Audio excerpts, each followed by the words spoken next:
Buenas noches, ¿cómo están? Bienvenidas y bienvenidos a Días Contados, este 18 de octubre, a 3 años del estallido social. Conversaremos en el estudio con el doctor en Sociología y académico de la Universidad de Chile, Manuel Canales, quien lanzó hace poco el libro La Pregunta de Octubre.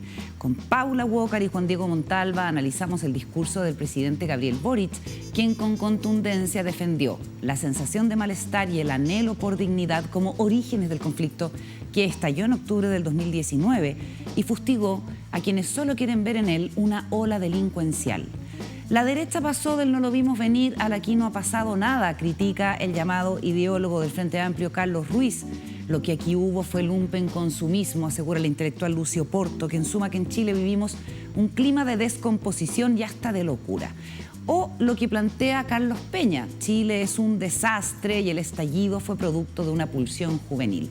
Abundan las interpretaciones, como también la experiencia de cada uno de nosotros, que vivió los días del estallido con asombro, desconcierto, temor y esperanza, entre otras emociones. Lo que debiéramos tener claro es que ese día se abrió una puerta que aún no se cierra. ¿Cómo podría cerrarse si aún no logramos llegar a una fórmula para ponernos de acuerdo en cuestiones elementales? Seguimos contando los días en Vía X.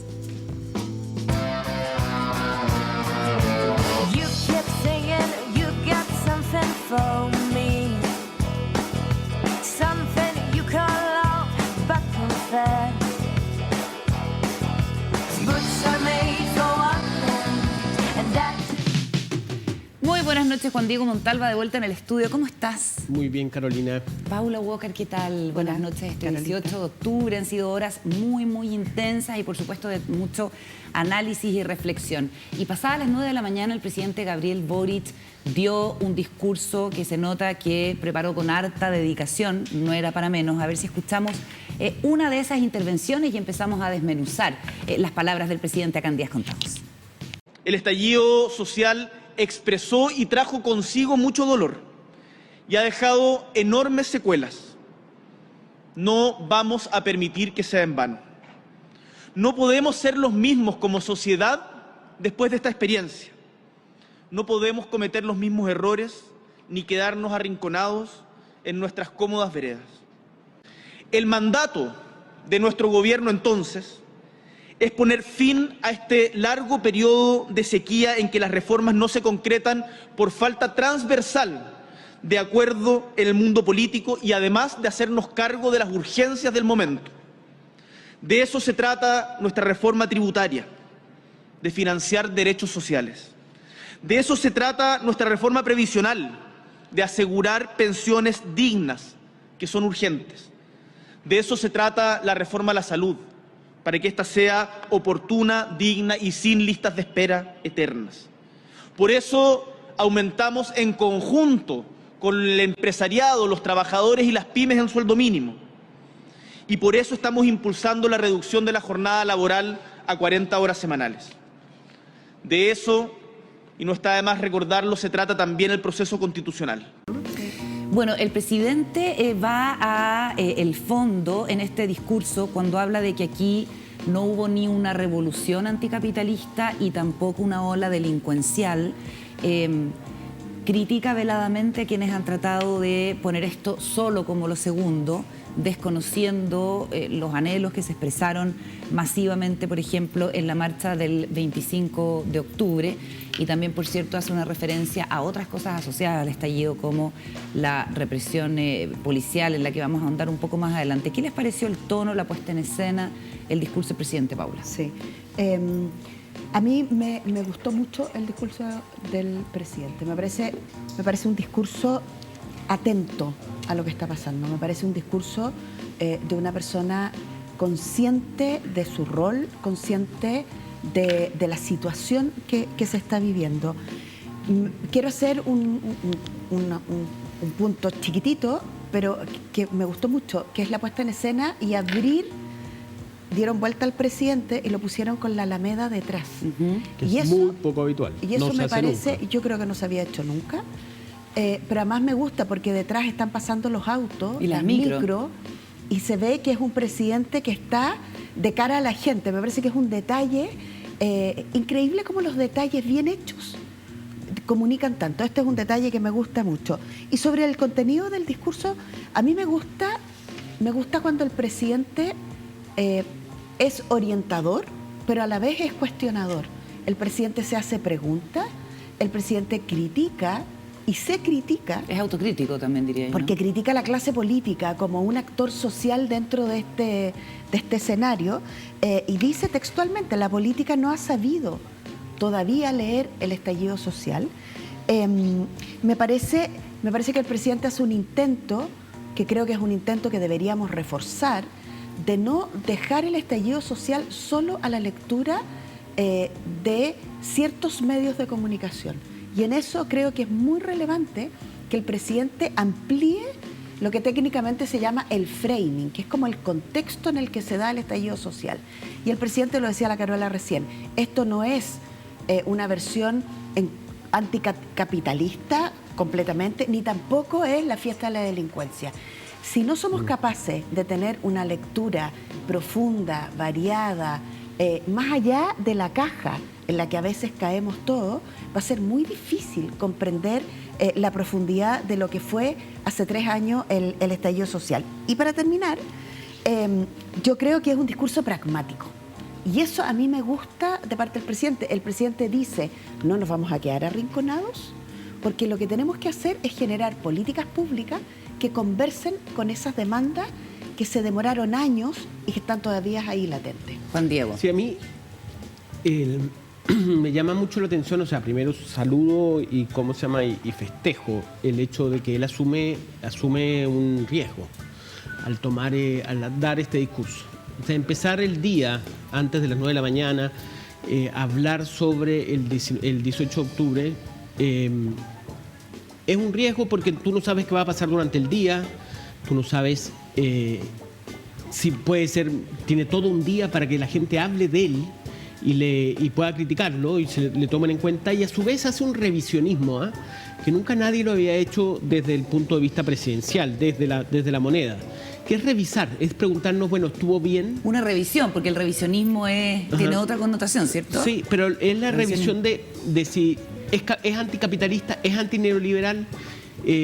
Hubo solo violencia, como dices tú. Yo creo que un muy buen punto el hecho de dentro de tanto la muerte del carabinero la semana pasada, como esta falta de respeto a Carabineros ha como aumentado el tono respecto a la necesidad de revalorizar Carabineros. Eso no quiere decir que no tomemos en cuenta la cantidad de violaciones de derechos humanos que se produjeron post 18 de octubre, dado una absoluta incapacidad de la policía y dado que no tienen la preparación y la precariedad del manejo que tiene la policía, ¿no? Pero déjame interrumpirte, Juan Diego, porque es precisamente otra de los párrafos escogidos del presidente cuando, en el contexto de lo que tú señalas, las violaciones a los derechos humanos que se producen después del estallido, también manda un mensaje respecto de la validación que el gobierno tiene de los carabineros. Escuchemos esa parte. Para ser claro, las violaciones a los derechos humanos, como daños oculares, agresiones sexuales, lesiones graves, hasta muerte, no son aceptables. Y a la vez, Carabineros cuenta con todo nuestro respaldo para combatir la delincuencia y asegurar el control del orden público en el marco del Estado de Derecho. No hay una dicotomía entre ambas posiciones y lo vamos a defender. Bueno, hubo una serie de demandas que se expresaron en carteles, en consignas durante el estallido social de hace 3 años, y entre ellas había cuestiones elementales como el acceso a una salud digna, a una educación de calidad y que no implicara el endeudamiento de las personas. El tema de las pensiones también estuvo presente en esas demandas. Y nos preguntamos qué ha pasado desde ese momento en que esto se convirtió en un anhelo o en una expresión generalizada hasta ahora. ¿Se cumplieron las demandas del estallido social? ¿Hemos avanzado? ¿Ha sido significativo? ¿Este avance ha sido más bien pequeño? Empecemos, si les parece, con trabajo y pensiones. En el 2019, una de las demandas era que se aumentara el sueldo mínimo y que ojalá en materia de pensiones hubiera un arreglo. En ese momento el sueldo mínimo estaba en 301.000 pesos, hoy está en 400.000 pesos y podría eventualmente subir a 410.000 en diciembre. ahí está, ¿viste? Ingresado además el proyecto de las 40 horas laborales, se vota en comisión de hecho la próxima semana en el Senado. El sueldo mínimo ha llegado a 400.000 pesos y el gobierno ingresará además la reforma de pensiones en la primera semana de noviembre. Esto además de que fue aprobada en el gobierno anterior la pensión garantizada universal, que para el presupuesto del 2023 se fortalece aún más. Vamos al tema de salud. En 2019, FONASA tenía copago para pacientes C y D, solamente estaban eximidos del copago los pacientes afiliados en los tramos A y B. Estamos escogiendo ejemplos, ¿cierto?, de mejoras en distintas materias que fueron expresadas con intensidad el 18 de octubre del 2019 y hoy el gobierno ya ha anunciado hace algunos meses que se elimina el copago para todos los pacientes de FONASA en materia de atención en el sistema público de salud. Bueno, y en materia de educación, una de las promesas de campaña del presidente Gabriel Boric fue el tema de la condonación del CAE. Esa fue también uno de los anhelos de su base de apoyo más importante que aparecieron durante el estallido social. No va a ser posible, por lo menos este año, así lo ha dicho el ministro de Educación, Marco Antonio Ávila, evidentemente por las necesidades, las urgencias que hay en materia económica. Bueno, el anuncio de la condonación del CAE no se ha caído, pero sí este año no va a ser una realidad. Y lo otro que se prometió también era el pago de la deuda histórica con los profesores, que es una cuestión que por lo menos este año tampoco se va a realizar y es muy improbable que el próximo año, en que vamos a estar en una recesión, también se pueda realizar. Son algunos de los temas en que uno podría ver algunos avances y otros muchos temas pendientes. No, a mí, fíjate, yo creo importante ese gráfico que muestras, Carolina, porque te da en tres áreas muy importantes cuáles han sido los cambios. Indudablemente han habido cambios, sabemos que el programa del gobierno ha ido orientado justamente a resolver esos cambios. Pero si hay algo que a mí me llama la atención y que yo resaltaría y celebro, es que quedó muy bien instalado el hecho del trato en Chile, ¿no? A mí, yo siempre se lo tomé a este programa que se llama Tenemos que hablar de Chile. Y es que previo al 18 de octubre, a mí me parece que hay eventos que hay que tomar muy en cuenta y que son bastante rotundos y lamentables. No olvidemos que cuando se trata de explicar el 18 de octubre, para toda esa gente que critica esto y ve que esto fue un grupo de gente que trató de hacer desorden, y es que tuvimos a un Felipe Larraín, ministro de Hacienda, que no olvidemos que llamó a la gente cuando dio a conocer el índice de precio del consumidor, sugirió, dio la idea, la buena idea de que compraran flores porque las flores habían bajado.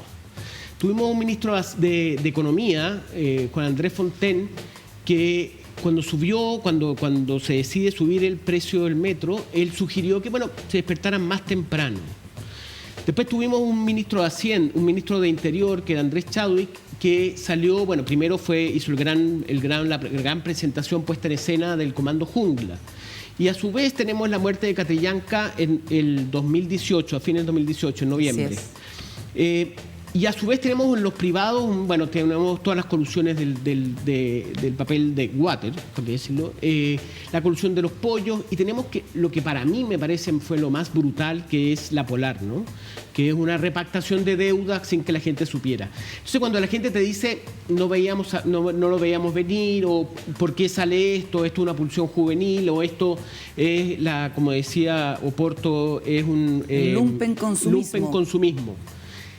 Hay algo, ¿me entiendes? Hay un escenario y en esto la verdad que yo se lo cobro a una persona que está haciendo un doctorado sobre esto, que hablamos de la importancia que es ver cuál es el contexto en que surgen este tipo de movilizaciones, estas explosiones populares violentas, ¿no? Y yo creo que hay elementos para decir que habían elementos para de alguna manera fundamentar esto, ¿no? Y para decir que ese es el contexto que lo tenemos. Yo creo que tras el 18 de octubre hay un elemento que es el trato hacia los chilenos, el buen trato que se ha instalado y que de alguna manera ha motivado un cambio de la manera en que nos relacionamos los chilenos, y que en este caso el Tenemos que hablar de Chile ha hecho mucho hincapié, y yo creo que hay que rescatar de todo lo que ha pasado. Y sin embargo, claro, porque todo eso uno lo podría decir cuando tú dices buen trato, no abuso, dignidad, ¿cierto? No por nada el hito territorial, físico, que es la Plaza Baquedano, se nombra como Plaza de Dignidad. Pero hemos visto, por ejemplo, que el rector Carlos Peña fustiga, y no es primera vez que lo hace, la pega de los rectores Vivaldi y Sánchez en hacer estas reflexiones profundas en el Tenemos que hablar de Chile, o cuando vemos un discurso hegemónico o bastante extendido en la prensa del fin de semana, Paula, en orden a decir, esto fue ante todo una especie de impulso loco que genera mucha violencia. ¿Qué podemos decir eso? Sí, mire, yo creo que lo que dice la Carolina es bien central, porque hemos asistido a un esfuerzo bien sistemático, sobre todo de ciertos grupos de élite, de instalar una lectura de lo que fue el estallido social.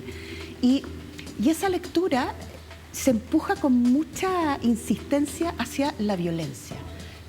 Como simplemente un episodio violento, y si uno pudiera hacer el ejercicio de repasar las portadas, por ejemplo, de esos días, las portadas de los diarios de hace 3 años atrás son portadas como amarillas en el color del fuego.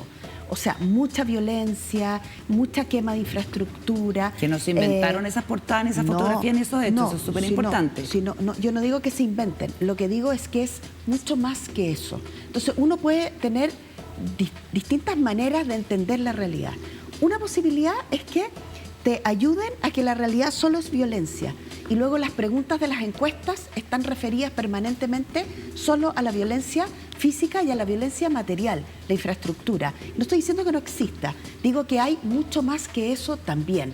Entonces, la lectura en los discursos hegemónicos, por usar la misma palabra, es que te obligan a pensar en el estallido social solo como una pulsión violenta de ciertos sectores. Y tu impresión es que no me hables del estallido porque solo veo violencia. Sí, ahora, hay algo que a mí me gustaría decir, Juan Diego, antes de darte la palabra, que es, claro, un interés, una agenda por instalar una mirada sobre el estallido, que en este caso tiene más que ver con los tenedores de poder o las personas interesadas en que el statu quo se mantenga, pero eso también yo diría que es una reacción a un otro grupo muy significativo de gente que dijo, desde la izquierda, esto fue lo que pasó. Lo que pasó lo interpretamos nosotros de esta manera, tiene mucho que ver con la política de las identidades, vamos a lograr que en esta convención eso se convierta en un discurso hegemónico también, y vamos a darle una alternativa, una respuesta a Chile a partir de esto que nosotros estamos seguros que es lo que pasó. Y eso también ha sido un fracaso muy sonado, y eso es lo que vamos a conversar también con nuestro entrevistado Manuel Canales. Entonces, yo creo que ha habido intentos por hegemonizar una interpretación del estallido, una cierta idea de qué fue lo que pasó desde un sector ideológico, y una cierta respuesta a estos 3 años que se cumplen como hito desde la derecha o el mundo conservador. Yo creo que los 2 primeros años del 18 de octubre fueron bien claves en buscar dónde estaba el malestar, ¿ya? Y en ese malestar hay maltrato, en ese malestar hay abuso, en ese malestar hay, ¿me entendéis?, no hay pensiones, en ese malestar hay listas de espera. Y todo se concentró en eso. Yo creo que este año se ha concentrado, y ahí, mira, yo tengo una frase de un político muy histórico de Chile, muy importante, ministro, embajador, ha sido varias cosas, que me dijo, yo creo que la gente de mi generación está votando rechazo por el temor a que ocurra de nuevo lo que pasó en el 11 de septiembre del 73. ¿Qué quiere decir el 11 de septiembre? Viera gallo, te he puesto. Es que justamente es el conflicto, ¿me entiendes? El conflicto que tú no lo puedes controlar y que puede derivar en cosas más terribles. Y hay una generación que vio eso y que vivió eso. Y que vio los efectos de la violencia, y es cuando como otra generación no lo ha visto, no sabe dónde llega la violencia. El temor y el terror que le tienen. Ricardo Brodsky, por ejemplo, que fue director del Museo de la Memoria, a mí me llama la atención. Las crónicas que escribió él fueron realmente impresionantes. Rodríguez Elizondo. Hay un sector tradicional de la izquierda que sintió temor ante la posibilidad de esto. Yo creo que... Pero Rodríguez Elizondo no es de izquierda. Pero bueno, fue embajador de la Concertación, un hombre... Claro. Pero a lo que voy, que yo creo que los 2 primeros años hubo realmente una revisión de dónde estaba el abuso, dónde estaban las demandas, dónde estaban los problemas.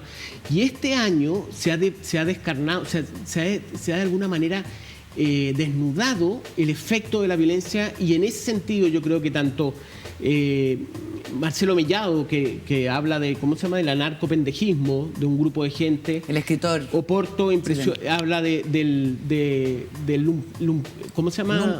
Lumpenconsumismo. Carlos Peña, que habla de la pulsión juvenil. Como que ese tipo de instalaciones se ha instalado más ese tipo de discurso en donde el cuestionamiento es a la violencia. Correcto. Y yo creo que eso... Déjame hacerte una pregunta. ¿Tú crees que eso ha empezado ahora porque ha pasado más tiempo y se ha visto en perspectiva los efectos que ha tenido y eso ha permitido hacer un análisis como más integral? Sí, y yo creo que también... A diferencia de lo que pasaba con el año pasado. El primer año un gobierno de izquierda, el primer año del gobierno de Boric, también da lugar a tener una empatía hacia ese gobierno, en donde el mismo gobierno te dice, señores, no usemos más la violencia. Oye, sí, ¿cuánto habrá influido el trabajo de la Convención Constitucional en el hecho de que la gente asocie el estallido a estas cosas más que a las reivindicaciones más profundas? Sí, yo quiero poner un par de puntos a partir de lo que dice Juan Diego. Yo creo que somos un país, en general, que le tenemos harta tirria al conflicto. No nos gusta el conflicto. En general a las personas no nos gusta el conflicto. No nos ha ido muy bien con el conflicto. No, pero somos conflictos permanentemente. Lo que pasa es que no todos estamos de acuerdo. Yo creo que cuando hablamos de discursos hegemónicos es instalar la idea que el país tiene dos lecturas. Para eso ayudó mucho la mirada binominal de la política. Es decir, tenemos la lectura 1, la lectura 2. Todo el resto no existe. Entonces, hemos barrido debajo de la alfombra, y esto no es de hace 2 o 3 o 4 años. Llevamos muchos años dejando de lado y acallando los conflictos. Eso es lo primero, porque yo creo que también lo podemos hablar llevamos harto tiempo con conflictos. No, pero a propósito de, se va a aparecer a la UP. Vamos a volver para atrás. Entonces, barramos debajo de la alfombra. ¿Pero tú crees que no hemos estado, al contrario, poniendo todo sobre la alfombra en la convención, en el debate público a partir del estallido? Pero eso ocurre recién. Sí, es poquito tiempo donde el conflicto es tan descarnado arriba de la mesa. Sí. Y tenemos, a propósito de la convención, una convención que lo que refleja es que no es una convención binominal. Es una convención súper diferente, con liderazgos súper distintos. Mujeres, pueblos originarios, demandas, como se le llama, muy identitarias, medio ambiente, Paula, ¿no? Gran y farra. Dificultad incapacidad de ponerse de acuerdo. Es que es muy difícil ponernos de acuerdo con reglamentos que son tan complejos. Entonces, yo no diría que no nos pusimos... Para mí no es una derrota total la convención. ¿Por qué? Porque hay temas medioambientales que están arriba de la mesa con una fuerza que antes no estaban. Temas de paridad que están arriba de la mesa con una fuerza que no estaban. Temas de pueblos indígenas, descentralización y pueblos indígenas. Esos temas, acuérdense que van a ser parte de la nueva discusión, probablemente no tan profundamente como fue el texto anterior. Pero para cerrar... Yo tengo más bien la impresión, Paula, de que el riesgo es de que todo eso se barra. Y por eso encuentro que es tan grave la farra. Y por eso creo que sigue reverberando como realmente nos perdimos una oportunidad histórica por una ambición desmedida, por una incapacidad de ceder. Al final, por gustos personales, al final se terminaron transando la aprobación de artículos por 2/3, porque yo te aprobé este, tú me aprobás el otro. Y salió algo que era inaprobable. Se dio, ¿no? Una revancha también, como de, ¿me entendéis? Justamente de que ahora voy a hacer yo lo que quiero. Y entonces lo que pasa ahora es que yo creo que mucha gente de 78% que votó apruebo lo hizo porque sencillamente no creía, pero apruebo, 38% de la gente que votó apruebo probablemente votó no por un entusiasmo loco con el texto, sino porque sencillamente no creía que la derecha o la ultraderecha iban a dar las condiciones para que se avanzara en un nuevo texto. Y muchos están pensando que quizás tenían razón en esa aprehensión. Oye, bueno, vamos a seguir profundizando en esto, que es muy interesante, y para eso tenemos a Manuel Canales, que es un invitado de lujo este 18 de octubre, pero tampoco podemos dejar de lado la revisión que se ha hecho desde el periodismo de investigación de la brutalidad policía que ejercía a partir del 18 de octubre, y tampoco podemos permitir que eso se barra debajo de la alfombra por determinadas agendas, ¿cierto? Lo decía hoy día el presidente, a los propios institución de Carabineros también les sirve que no haya impunidad y que se haga un reconocimiento en este sentido o se investigue hasta el final, porque son muy pocas las causas que han avanzado.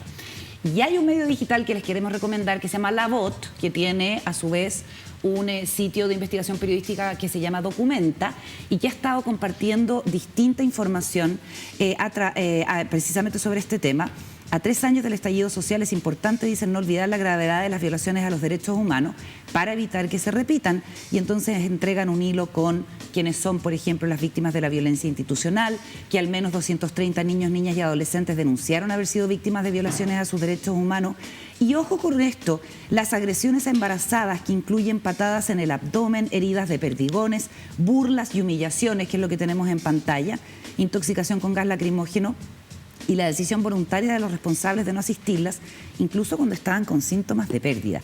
Y está en este artículo el testimonio de Karina Belmar, una mujer joven que vivía en Bellavista, que evadía porque tenía 12 semanas de embarazo, las protestas obviamente que se producían en esos días. Desgraciadamente pusimos primero la fotografía de su abdomen antes de verle la cara, el día que estaba muy angustiada porque por socorrer a una mujer cuando venía de vuelta con su bolsa de compra, vio que un carabinero le pegaba a una mujer y al ir a socorrerla se le acerca un funcionario, un carabinero, y ella le dice, no se me acerque, no me toque porque yo estoy embarazada.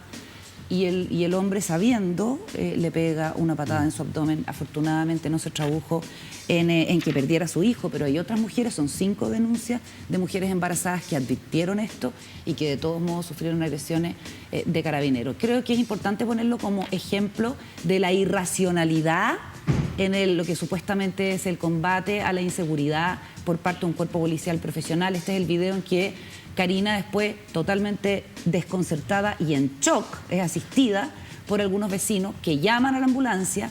Carabineros de Fuerzas Especiales se instala e insiste en llevarla. Y ella dice, yo no quiero que me lleven los carabineros al hospital. Me puede pasar algo malo. Y los carabineros, según su relato, empiezan a impedir el paso de la ambulancia. Y todo esto con muchísima gente que fue testigo. No son inventos, son cuestiones que han sido investigadas, desgraciadamente. En la mayoría de los casos no han avanzado las investigaciones, ella misma cuenta. Realmente me llaman para ir a declarar, entre medio de la pandemia, la demora. Hay un error de tipeo en la declaración, se demora 4 meses más. Entonces, estas cosas pasaron y estas cosas hieren a las personas, a sus familias y a las comunidades. No son gratuitas y yo creo que es muy importante que no las pasemos por alto. En el tema de carabineros, a mí me saltó mucho la palabra, la diferencia que hay entre represión y hay contención. La policía debe contener, no debe reprimir. Y esto es, no lo sabía, pero es un tema que hay mucha bibliografía y pero es que yo entiendo que el término represión también es legítima, la represión cuando tú quieres reprimir un uso indebido y ilegal de la fuerza de una persona que está tirando una mola. Todo el punto es que en esa represión tienes que cumplir con ciertos protocolos. Porque tú no puedes contener el caso de Panguipulli.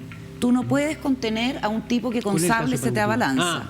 ¿Cierto? El del malabarista, porque ahí no hay contención posible, solo puedes reprimir esa acción, ¿no? Lo que es el estudio. Pero una mujer embarazada es distinto a un hombre con sables, creo que en eso estamos todos de acuerdo. No, pero el tema es que, fíjate que la policía, con las personas que saben de esto que he hablado fuera de Chile, es que la policía no puede perder la posibilidad de negociar con el manifestante. Entonces la contención te permite a ti negociar. Claro, que sea escalada, que vaya escalando. Pero claro, pero reprimir te transforma al policía en enemigo. Sí. Y eso es lo que estamos acostumbrados en Chile, en que la policía es tu enemigo. Y conversando con una persona que sabía mucho de esto, me dijo, mira, cuando le conté que en Chile la pelea era contra el carabinero, me dijo, bueno, ¿sabes qué? Está perdido. O sea, no hay posibilidad de control y de disminuir la presión que hay sobre esa movilización. Claro. Porque cuando el carabinero pelea con el manifestante, lo que es habitual en un país desarrollado es que la policía, en Alemania me tocó, es que la policía negocie con los manifestantes. Ustedes van a manifestar por qué, para aumento de sueldo, claro. Van a manifestar por situaciones no sale de precarias. 1-10 de inmediato. Claro, usted, dígame, va por aquí. Yo quiero volver al discurso del presidente a propósito exactamente de este tema. El presidente hace una reflexión. Es súper importante tener presidentes que reflexionen y que no anden así como... Y él dice, sobre el control policial de ese episodio, el episodio del estallido social, dice que sobrepasó los límites aceptables, a propósito de lo que estamos viendo, que no debe quedar impune, que el gobierno va a investigar y va a sancionar, porque cuando pasa eso, lo que dice el presidente es que es un acto de justicia con la institución.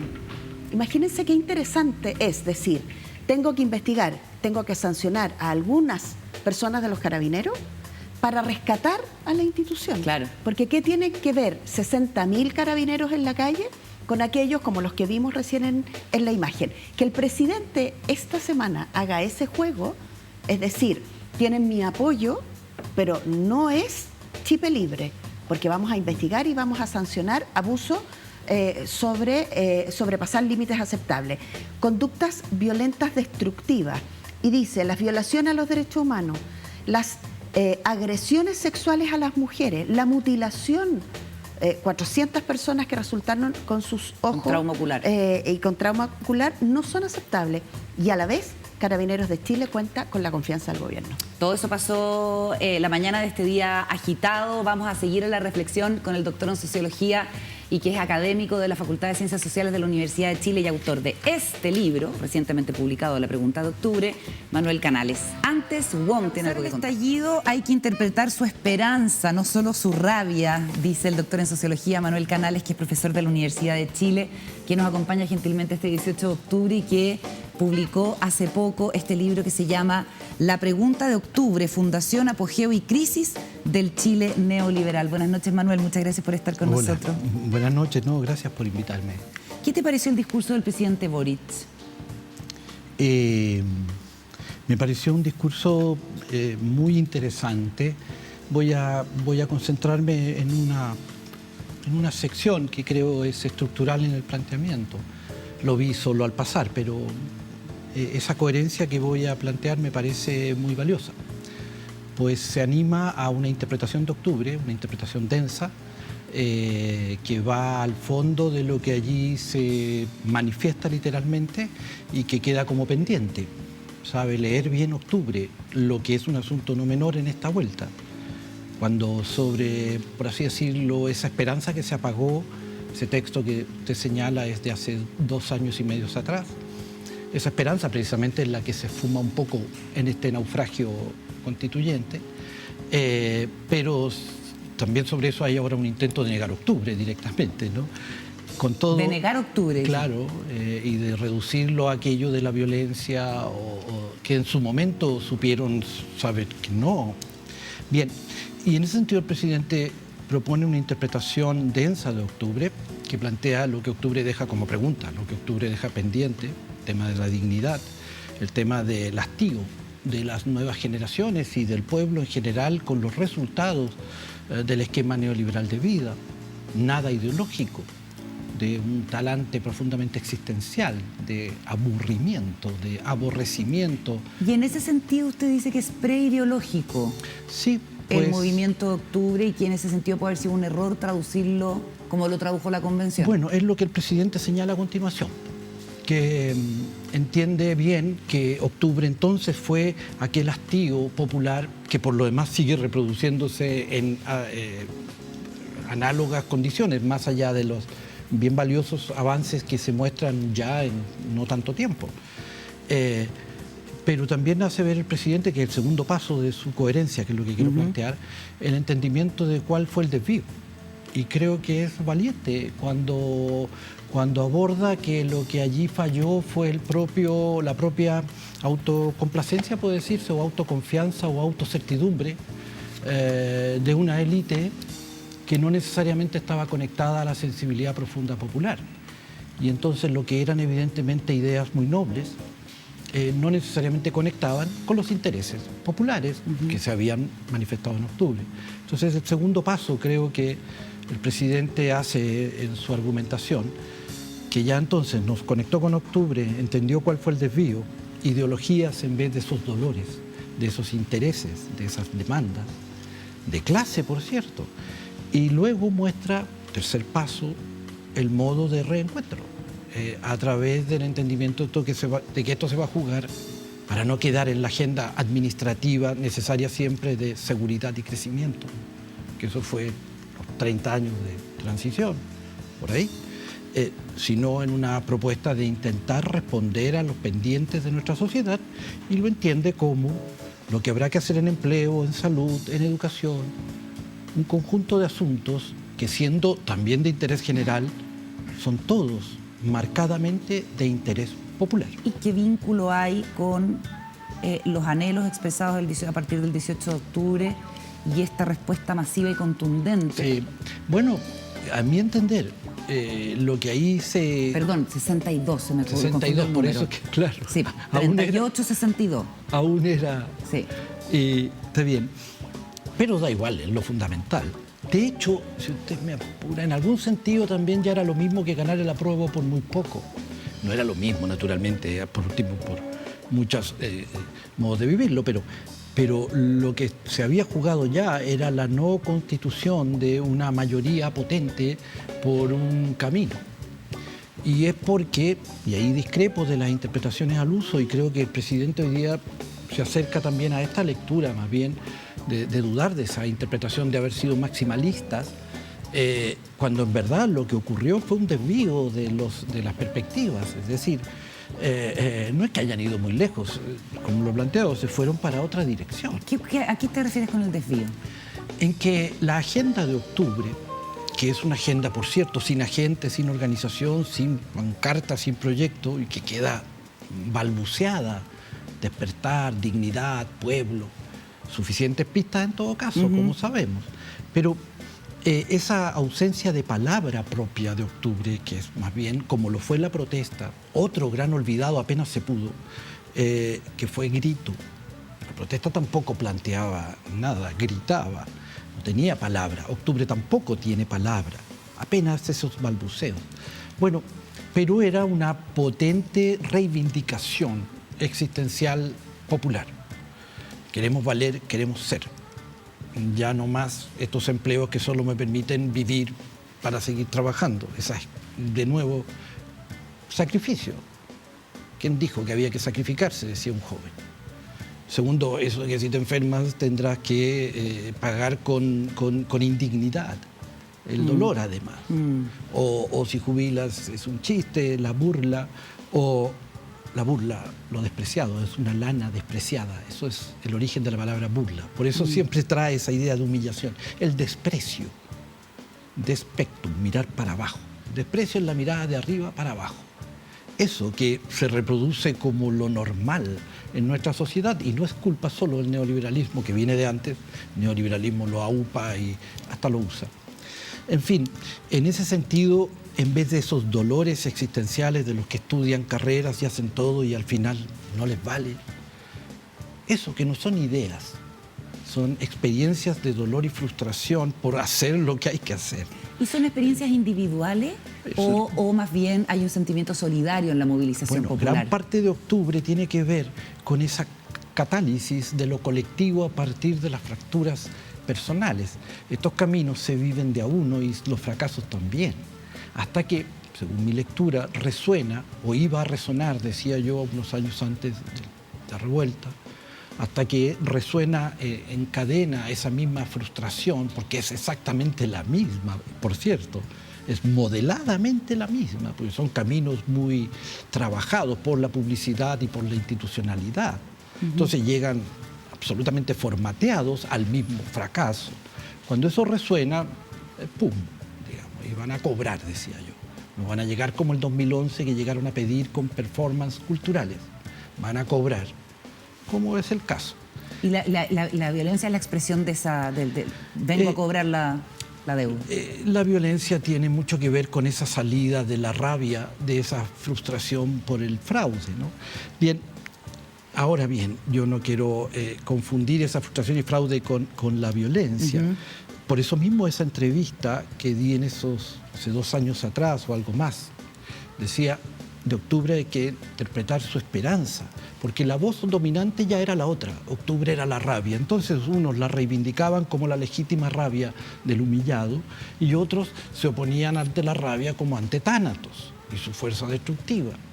Y veía, por mi parte, que lo que yo había captado en octubre era que se echó a volar una esperanza de que puede ser que en el futuro, si hacemos otro camino, el trabajo no será sacrificio, la salud será digna y tendré lo mismo que tiene el que puede pagar, y las carreras valdrán según tus méritos y no según tus orígenes y destinos casi de cuna. Bien. Esa esperanza se echó a volar entonces, digamos. Yo creo que el presidente hoy día vuelve a esa esperanza. vuelve a conectar, que es el tercer paso, vuelve a conectar con los intereses y sensibilidades que animaron octubre, profundamente, más que esa rabia acumulada que sale como violencia, esa esperanza que aparece como constatación de poder y de identidad común, y de que no era tu tema, la culpa no era mía, digamos, ¿no? Ni de la carrera que yo elegía, ni del instituto que me tocó. Claro. Y esa experiencia es cuasi terapéutica. De hecho, tuvo un componente fenomenológico alucinante octubre, como fiesta de los humillados que se dan cuenta que no era un asunto individual, de que era un asunto de, como dice, mi gente. Y ahí mismo se dan cuenta de que son fuertes, hermosos se hallaron. Decían una niña en un grupo, yo lo hallé hermoso. Yo dije, ¿hermoso? Eso, tan fuerte, tan... Sí. Y es tal cual, pues hermoso y fuerte son lo mismo. Hermoso es fermosura. Y octubre era fuerte como no se habían sentido nunca. Por cierto, como tampoco lo había sentido el otro, que veía cómo se remecía el orden y no sabía qué calmar y entregó la Constitución. Y ahí vino el desvío ideológico. Ya. Es muy interesante, Manuel. Vamos a seguir profundizando en eso con Pablo Bócar y con Diego Montalva en el Mesón. Vale. Antes, para instalarnos y acomodarnos allá, nos vamos a quedar con otra parte del discurso del presidente Gabriel Boric esta mañana. El estallido no fue una revolución anticapitalista y tampoco, como han querido instalar en los últimos días, fue una pura ola de delincuencia. Fue una expresión de dolores y fracturas de nuestra sociedad que la política de la cual somos parte no ha sabido interpretar ni dar respuesta. Cuando leemos el estallido solo para reafirmar nuestras concepciones, estamos eludiendo su mensaje y enseñanza. Y aparte de lo que dijo el presidente Gabriel Boric en la mañana y que tu juicio marca el tono del día, ¿no?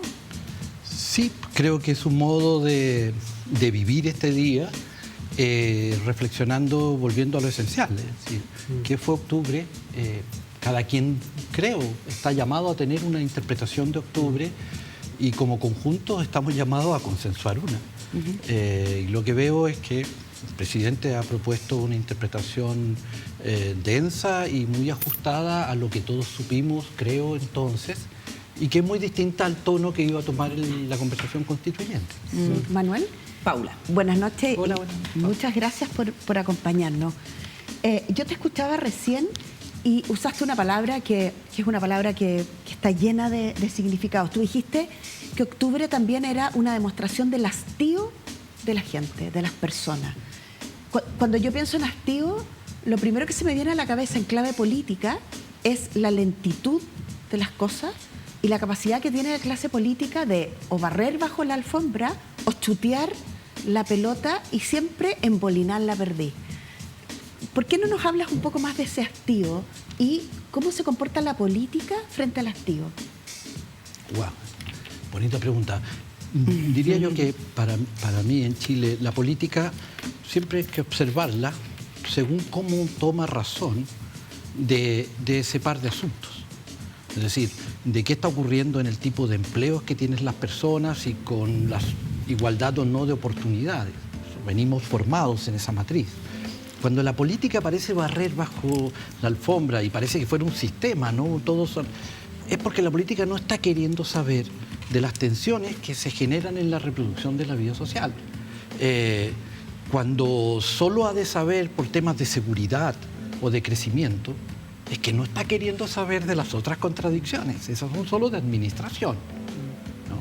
Pero tensiones como la demanda por dignidad, por el tipo de empleo que tienes, o por el tipo de salud a la que puedes acceder, o por el tipo de caminos quebrados que te tocan, todo eso que son asuntos colectivos, estructurales, para esa política son asuntos que no hay que ver. Y como no saben cómo verlo, mejor no lo ven y lo tapan. Y en ese sentido, claro, pues una política que reproduce el hastío no sabiéndolo, ¿no? O reduciéndolo a sus modos de violencia asociada. Yo, fíjate, ¿por qué llega la palabra hastío?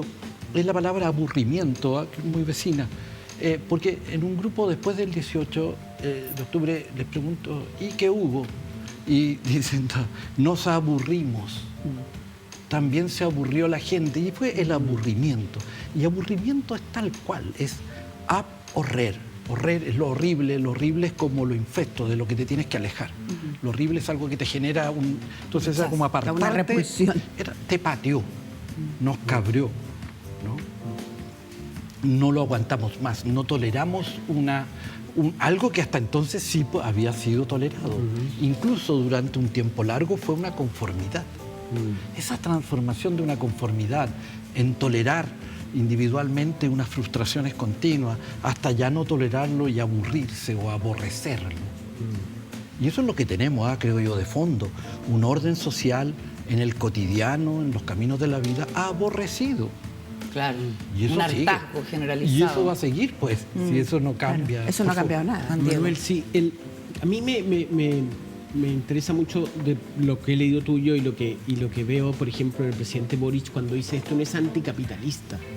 No es que en un momento el antineoliberalismo, anticapitalismo, finalmente como que ha quedado, Carlos Peña habla de la modernización capitalista de los chilenos.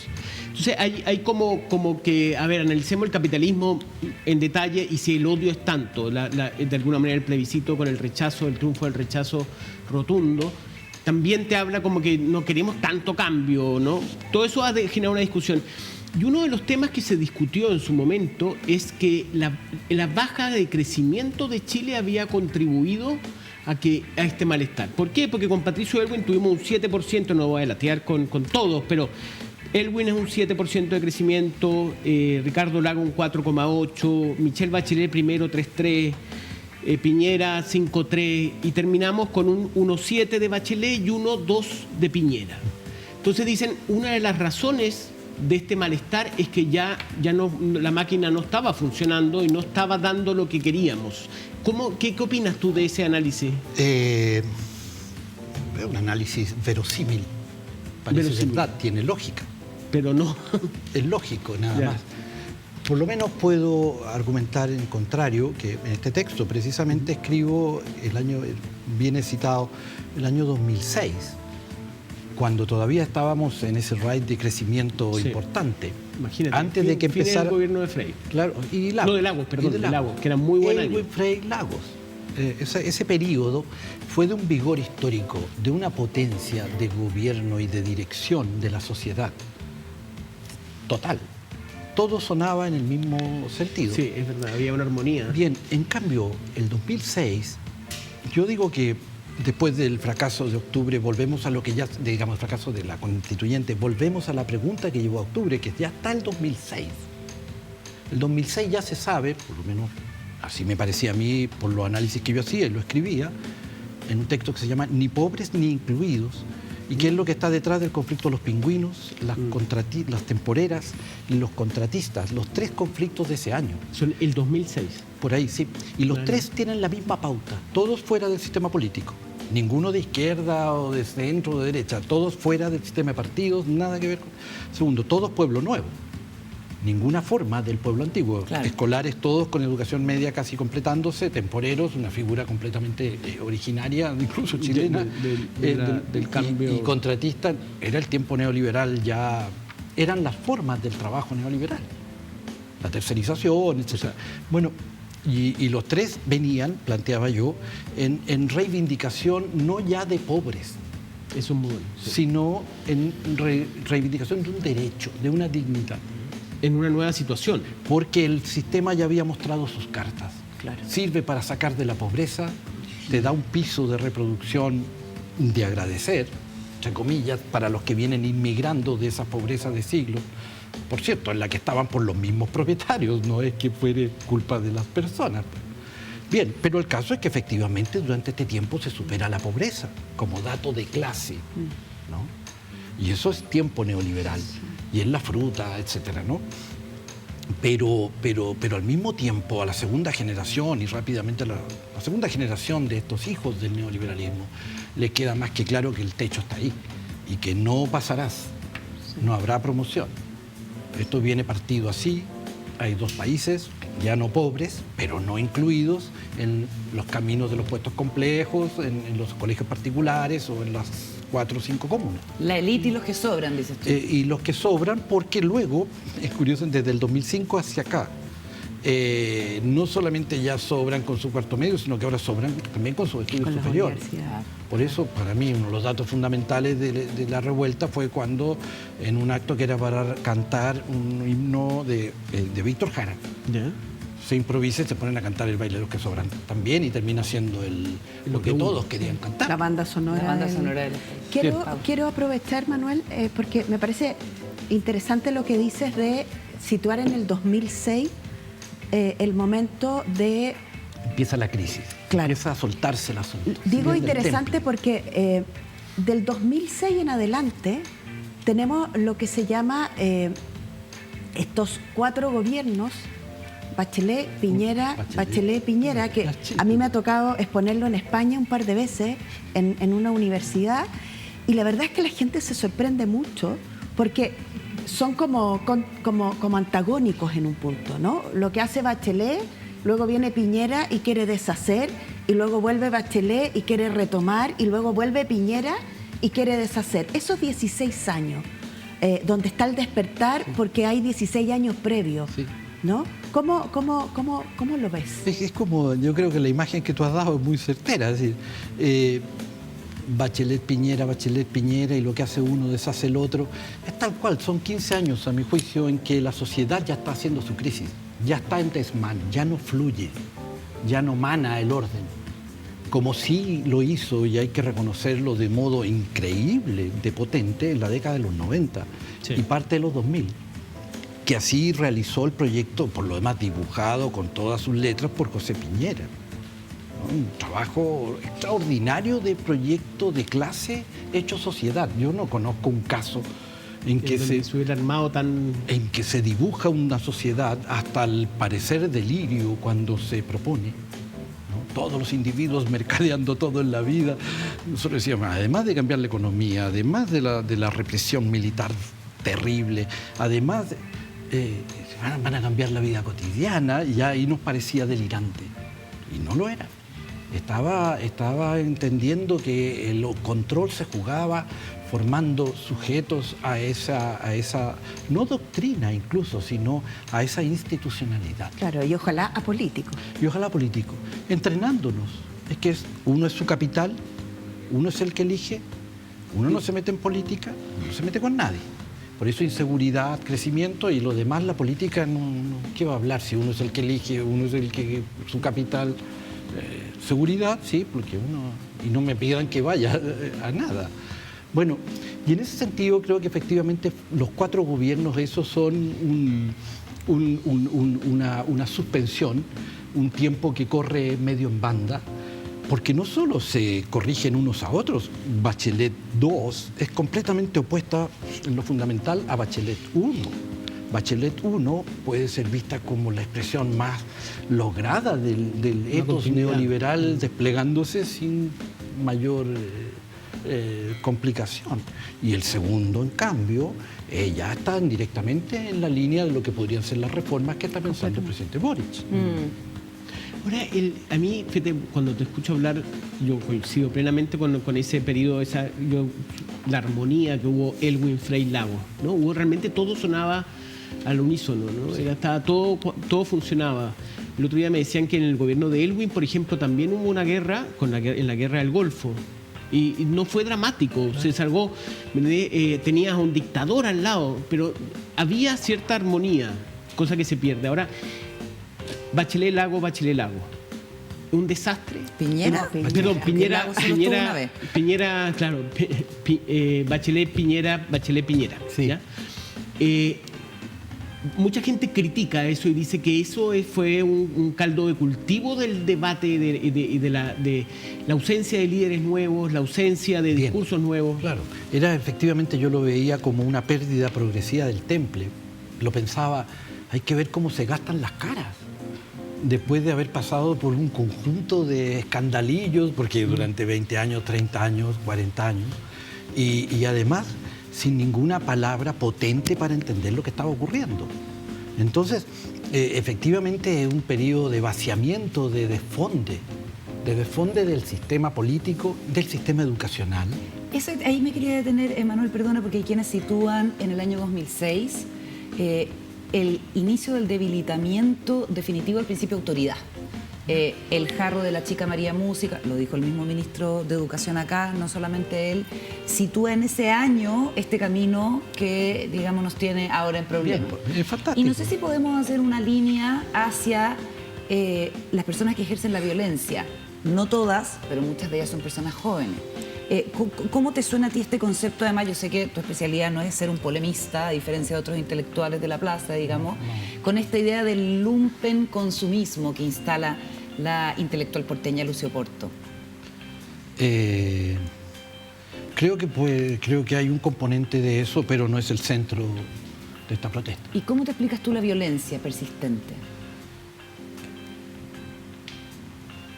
A ver, y volvamos a la imagen potente que tú señalabas del 2006 y el inicio de la crisis de autoridad. Es porque es cuando, siento yo, los que dirigen ya no tienen la consistencia de un proyecto para seguir dirigiendo, cuando ya no pueden procesar los conflictos que le están apareciendo. La respuesta al movimiento estudiantil de los pingüinos, que termina en esa simbólica, que es lo mismo una pérdida de respeto total a la autoridad. La levantada de mano. La levantada de mano y el jarro frío de agua, que finalmente es una simbólica, ni siquiera es una agresión, si se quiere, porque no retrocede, pero no es violencia, sino simbólica en el sentido de mojar. No le quita lo violento que pueda sentirse. Pero tampoco es... Parte como una niñería, en el fondo. O como un símbolo de desprecio, y de sobrevivencia. Es un bautismo. Cuando el gobierno... O sea, no puede ser un bautismo. Es como no compensaréis. Claro. Es Cuando como el declarar... gobierno pierde la vergüenza, el pueblo pierde el respeto, ¿cómo dice esa Tal frase? cual, ¿Tú dices que por ahí fue la cosa? O sea, yo creo que es una declaración, esto no termina acá, desde la impotencia, desde la derrota, desde precisamente un sistema que no quiso hacerse cargo de la demanda que allí venía, que por lo demás todavía no sabemos hacernos cargo. Porque la pregunta es, ¿para qué tenemos la educación media universal y luego la educación superior cuasi universal de pago con la matriz productiva que está hecha para trabajadores simples? Sí. ¿Quién responde por eso? Es decir, eso genera continuamente un desfonde en las biografías, por cierto, y en las finanzas de las biografías, Claro. pero sobre todo también en los colegios.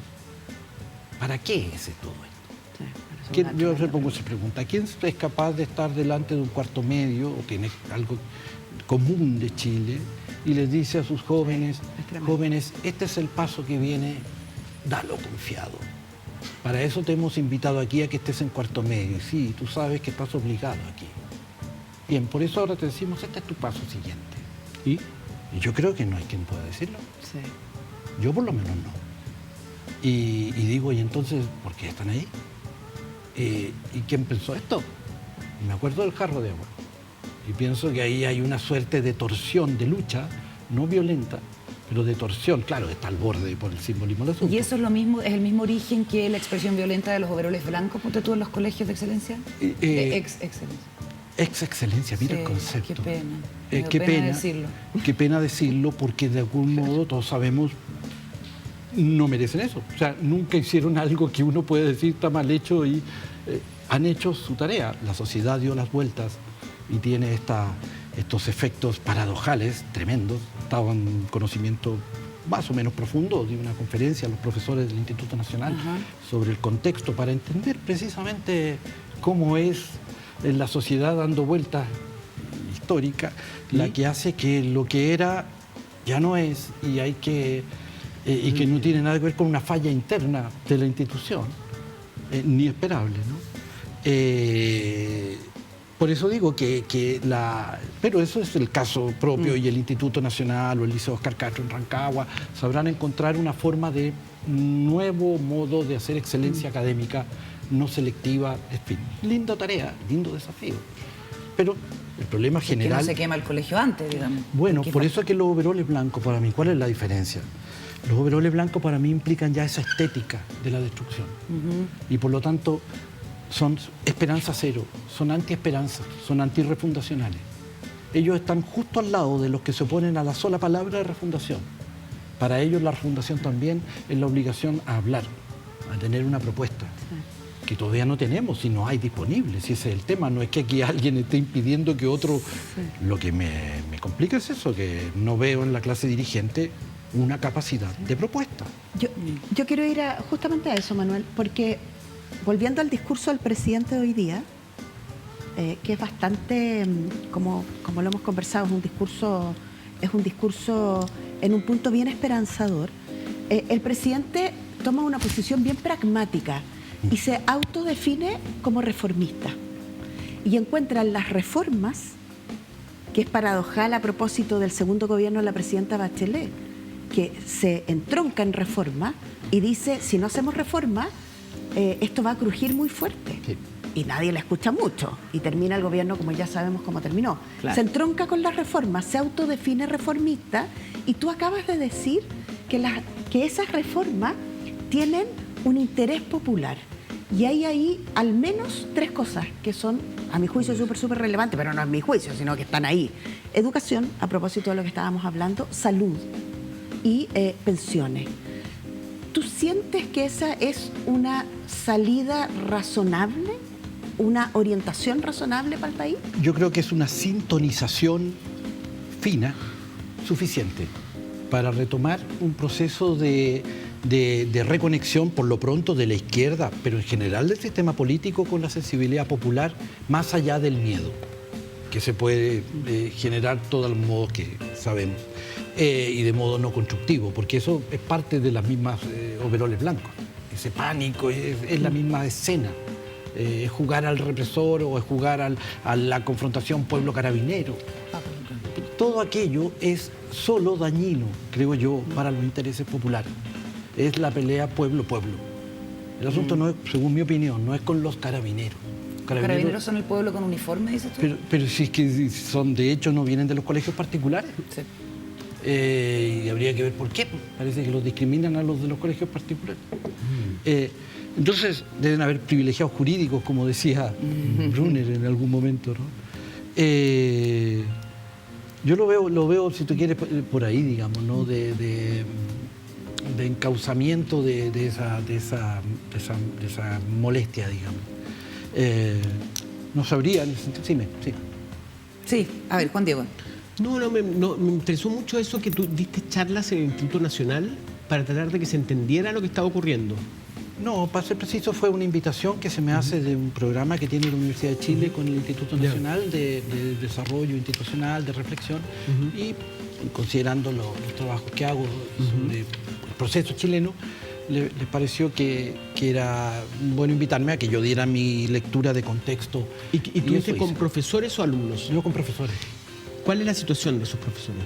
¿Cómo ven? Porque ellos están ahí. Están ahí en el conflicto. Por cierto, son un conjunto de académicos de alta calidad, por lo demás, de mucho compromiso, mucha dedicación. Y por eso es muy interesante lo que está ocurriendo allí o en los colegios como aquellos, ¿no? Porque tienen que resolver una crisis de identidad institucional finalmente, según mi perspectiva. Es decir, ¿para qué? Porque además no sabemos para qué los quiere la sociedad ahora. El Instituto Nacional sabía rendir y rindió y rinde con excelencia a la tarea que la sociedad le encomienda. Pero la sociedad de pronto no sabe mucho qué hacer con el Instituto Nacional. Claro. No sabe qué hacer cuando sale del colegio. Porque cambia el sistema, pueden entrar ahora jóvenes sin selectividad, por ejemplo. Y entonces el proyecto académico del Instituto Nacional, que mantiene una parte selectiva y la gran mayoría no. Ley de inclusión.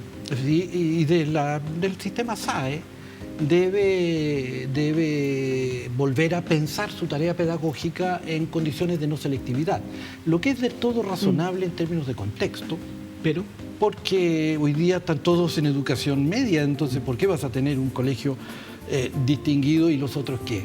¿Son desacreditantes? ¿Y los tienes obligados? No, claro, esa fue toda la reflexión. Te quería pedir, Manuel, porque estamos cerrando ya, una reflexión final de cómo crees que va a seguir la cosa, si eres optimista, si eres pesimista, atendiendo a definiciones como el país está convertido en un desastre, que dice Carlos Peña. Yo sé que siempre es injusto como reducir a las frases, pero son frases que han sido duras, o lo que dice Luis Oporto es que estamos viviendo un momento de descomposición y locura. parece un tango. Sí. Es como una tarde en el Cinzano. Y el tango hay que... Vámonos todo el Cinzano. Bueno, y si es tango hay que saber cantarlo y bailarlo, para empezar. No es fácil. Está bien. No, yo no tengo esa visión. Probablemente él tenía una visión muy idílica de lo que Octubre mostró que no se sostenía. Yo no tenía esa visión idílica, por tanto tampoco echo de menos un paraíso perdido a partir de Octubre. Como digo en este libro, este asunto parte, y lo muestro así, desde el 2006. Ya volvemos a toda esa historia. Y en ese sentido creo que, fíjese que escuchando al presidente Boric hoy día y el giro que puede estar tomando el asunto, si es que marcó el día como creíamos, si marcó el tiempo, este discurso, lo que puede haber logrado, creo que estamos en un momento podríamos estar en un momento de lucidez política interesante, de volver a la demanda, a la pregunta de Octubre. Y tratando de responderla, nos vamos a encontrar con que no es un listado de supermercados, no es un conjunto de acciones puntuales y de reformas incluso aisladas unas de otras.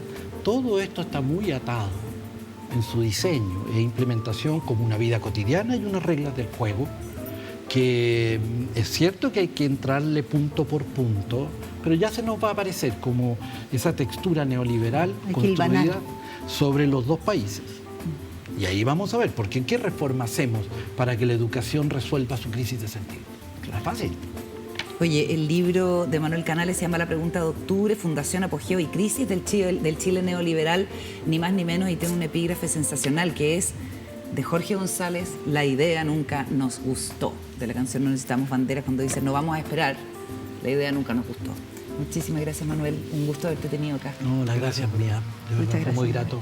Que estén bien. Hasta la próxima. Adiós. Pausa y seguimos con más. Regreso a la parte final del programa este 18 de octubre. Hoy día la Comisión de Constitución del Senado aprobó por unanimidad reponer el voto obligatorio, que ustedes saben que tuvimos en el plebiscito de salida constitucional con una participación histórica. Votaron 13 millones de personas. Y lo cual también como que reveló o destapó prácticamente a un Chile que no conocíamos y que estuvimos a ciegas durante 10 años desde que se implementó el voto voluntario. Y esto es importante considerando lo que conversábamos en el bloque anterior con Manuel Canales. ¿Cuál es la salida? ¿Cómo se guía una salida política a lo que está sucediendo? No sé cómo lo ven. Yo siempre Juan Diego. primero quiero agradecer a la Carolina que siempre se acuerda de las cifras. No, pero viste que me equivoqué, que 68%. No, pero sí, Por yo suerte cada me vez que hablo corrigió cifra, Manuel. yo pienso, ¿será? Yo por eso no doy cifras. Solo terror que me llegue el palmazo aquí en la mesa.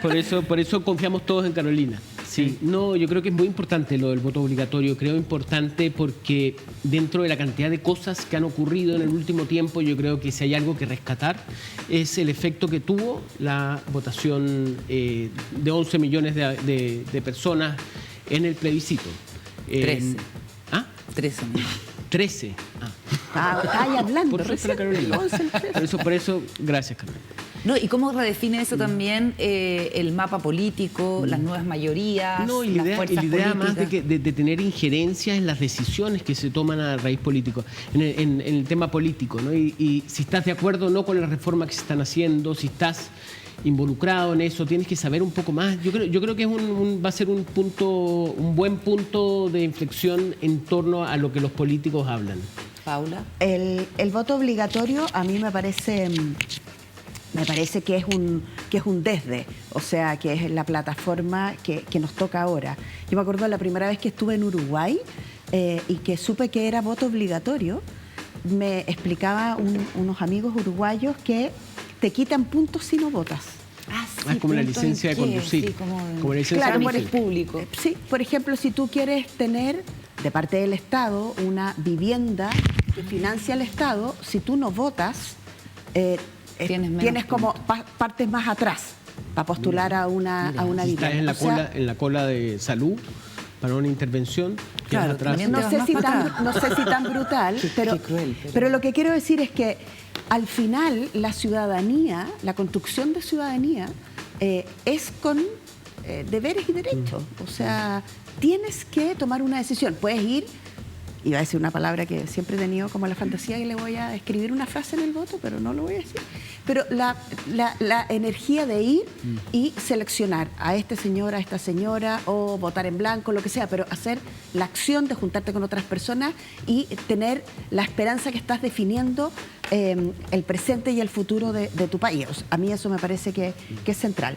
Pero lo segundo es que yo creo que esto ayuda a los partidos políticos a dejar de ser esos espacios donde están como unos poquitos. Y te obliga a que quienes están en tu partido también representen a ese mundo que tú desconoces. Tienes que salir a conquistar voluntades. Y tienes claro. que reclutar. Y tienes que reclutar no solo al pariente, al amigo, al primo, tienes que ir a buscar, como me decía otro amigo de otro partido político. ¿Que tenía amigos tú? No tengo mucho, pero converso con esta gente. Pero ¿qué están buscando? Están buscando, necesitamos entrar al mundo popular que no vota. ¿Y qué hacen esas personas? No es que esas personas son como que están mirando el techo.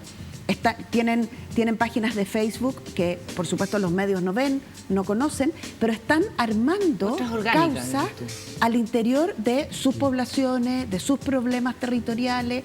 Hay una persona en La Legua hoy día que está generando un movimiento con su página de Facebook que tiene que ver con la ecología. ¿Cómo haces ecología y reciclaje en La Legua? Cosa que ninguno de nosotros tenemos idea, ni los medios. Pero hay personas haciendo esas acciones y que esas personas perfectamente podrían integrar un tejido político y social y de causas territoriales sobre los cuales podríamos conversar. A mí lo que me preocupa es que con la imposición o con la vuelta del voto obligatorio, quizás mayorías que han estado acostumbradas, gente relativamente joven que ha crecido sin la obligatoriedad del voto, y en esta enorme crisis de credibilidad de las instituciones y de las élites que gobiernan, puedan, digamos, sentir esto como una especie de presión que no corresponde y que no se sientan motivados por el voto, a diferencia de lo que pasó en el plebiscito de salida, porque es distinto una elección parlamentaria o de gobernador regional que de un texto constitucional después de octubre. Quizás por ahí puede haber una cierta resistencia que me da. Yo lo que celebro, fíjate, y he de confesar que tuve bastante miedo en su momento, fue que el oficialismo apoyara esta decisión. Porque siempre, después del plebiscito del 4 de septiembre, el resultado no favoreció al gobierno y se le pudo haber echado la culpa al voto obligatorio, y sin embargo el gobierno y los sectores oficialistas han apoyado la moción. ¿A qué le tenías miedo? A que no apoyaran porque no les servía del cálculo político. No apoyara. Claro. ¿Me entiendes? Porque dado el resultado del plebiscito, mejor no terminemos no hablemos del voto obligatorio ahora, ¿para qué? Más adelante. Y creo que en ese sentido hay que demostrar que hay un logro, o sea, hay un gesto importante. No sería de una miopía. No, sería un descaro. Nos vamos, termina esta edición de Días Contados. Muchísimas gracias por acompañarnos. Hasta mañana, Paula. Hasta mañana, Juan. Chao, Carolita. Que estén muy bien. Chao, JD. Muy buenas noches.